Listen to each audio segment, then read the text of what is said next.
ṣẹ́yìn náà ti gbọ́ ohun tí Soliu Mustapha tún ṣe. Sẹ́nitọ̀ tó ń ṣojú fún ẹkùn àárín-gbùngbùn ìpínlẹ̀ Kwara ní ilé-ìgbìmọ̀ asòfin àpapọ̀, Sẹ́nitọ̀ Soliu Mustapha ló ti ṣe àgbékalẹ̀ ètò ẹ̀kọ́ ọ̀fẹ́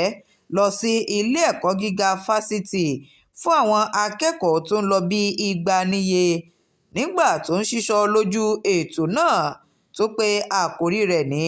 "Dídáàbòbo ọjọ́ ọ̀la lónìí", Sẹ́nitọ̀ Mustapha tẹpẹlẹ mọ́ pàtàkì níní ẹ̀kọ́ ìmọ̀ ìwé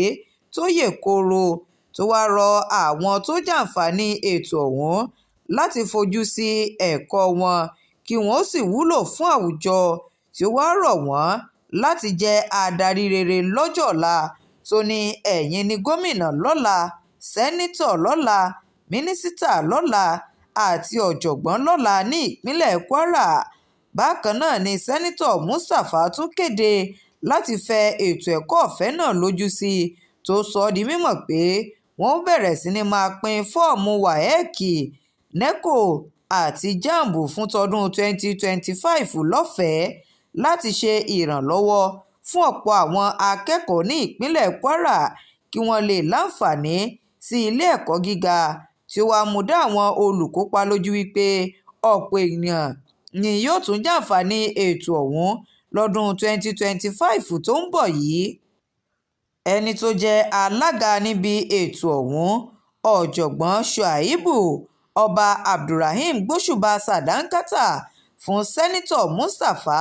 pẹ̀lú ìfarajìn rẹ̀ sí ìdàgbàsókè àwùjọ àti tọmọnìyàn.